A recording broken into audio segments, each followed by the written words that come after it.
This is Walter Norton Jr. at the Institute of Performance and Fitness, putting together another workout that you can do at home. We're gonna start and anchor most of our movement today to the crawl. The crawl is something we absolutely love and use all the time at IPF. It's a really simple, low impact, movement-oriented activity that kind of targets the whole body, but gives you an opportunity to kind of keep coordination, keep rhythm, keep tempo, keep moving without damaging anything and not needing a lot of space. Every time in between our exercises, we're gonna crawl. We'll give you a variety of different ways to crawl, but we'll start in the most basic fashion. Crawl, hands under shoulders, knees under hips. We like to tell our people, build the table. Push your knees apart, keep your feet in, right hand, left foot. Left hand, right foot. And it's not a reach, it's I move my torso. Touch, touch, touch, touch. Your rhythm, your ability to stay on beat. I love a little music. And then your tempo is whatever the speed of that beat is. Hands under shoulders, touch, touch. So in my head, I'm telling my hand and foot to touch at the same time.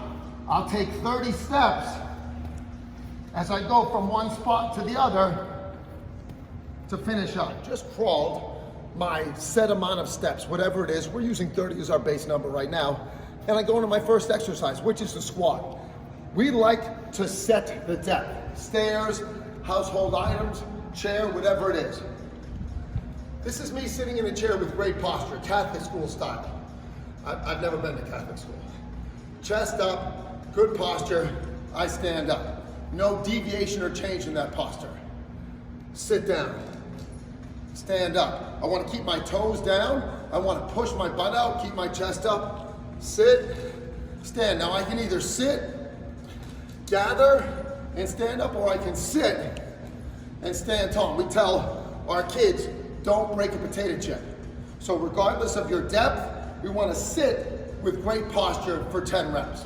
For a lot of the people who've been to IPF, they're used to many different versions of the crawl. When I'm going a faster tempo crawl, touch, touch, touch, hand, foot, right there. My rhythm is still on beat, but my tempo, faster, faster, faster, faster. Again, I've just crawled. I started with squat, and kind of a partnership exercise with the squat, although completely different, is the hinge. We hinge all the time in the gym. If you haven't done this before, I don't recommend that you start right away unless you feel it in the right places. The big thing here, I get some knee bend, but I'm gonna fold at the waist. With a squat, I'm bending at the knee. With a hinge, I'm bending at the waist. We tell people we're gonna fold, see my feet, push my butt out, tall. See my feet, push my butt out. I push through the ball of my foot, I push my butt back.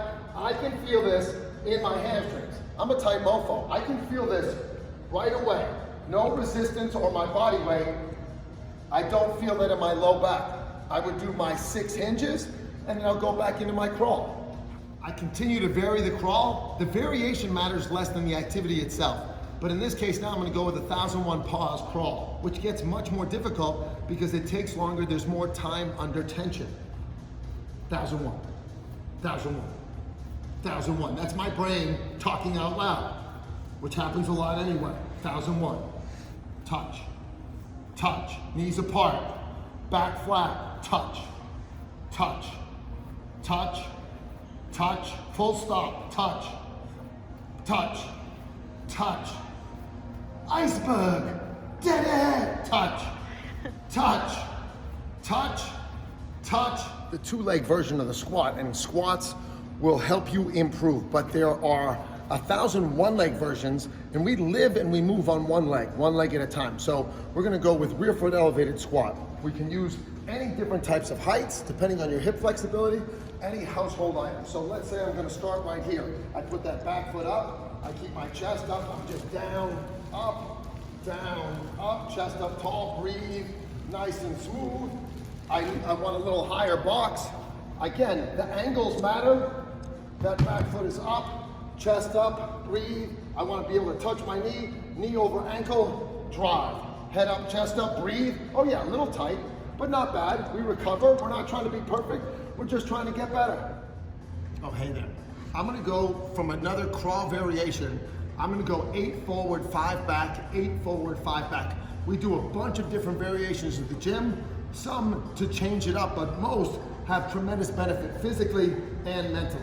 1, 2, 3, 4, 5, 6, 7, 8. 1, 2, 3, 4, 5. 1, 2, 3, 4, 5, 6, 7, 8. 1, 2, 3, 4, 5. 1, 2, 3. And fade to black. Even after seeing all my wonderful demonstrations of the crawl, you're still uncomfortable. Absolutely fine. We want to move, we want to stand up or move as well as we can. So I can go high knee march like we did the other day. Yeah, I might look silly, but I feel good. Or I can go high knee walk. So I'm going to grab and pull. Get as tall as I can. I'm going to stand on one leg. Get some balance, get some strength, get some extension, baby.